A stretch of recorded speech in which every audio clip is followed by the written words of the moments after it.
बिस्मिल्लाहिर्रहमानिर्रहीम।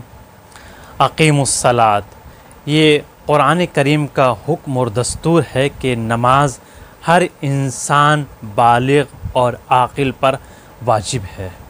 जब इंसान के ऊपर नमाज को वाजिब करार दिया गया है तो उसके ऊपर लाजिम है कि नमाज को अदा करे, चाहे मरीज़ हो, चाहे सफ़र में हो, चाहे बीमार हो, चाहे घर में हो।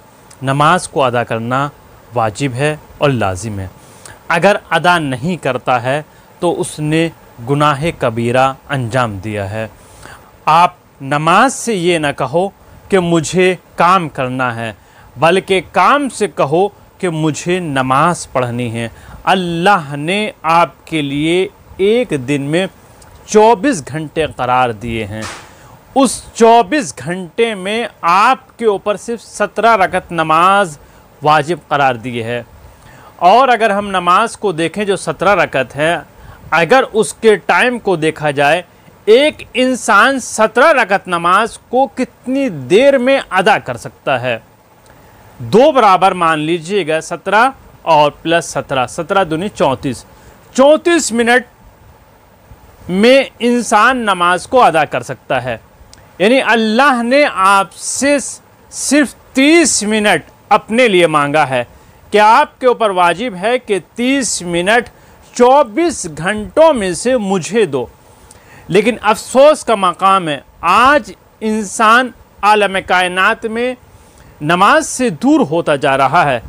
मस्जिदों के बाहर आप देख सकते हैं, यह गलियों में, चौराहों पर आप देख सकते हैं, जितनी तादाद नमाज पढ़ने वालों की मस्जिदों में मिलेगी, उससे ज़्यादा, कहीं ज़्यादा चौराहों पर और गलियों में, पार्कों में आपको नज़र आ जाएगी।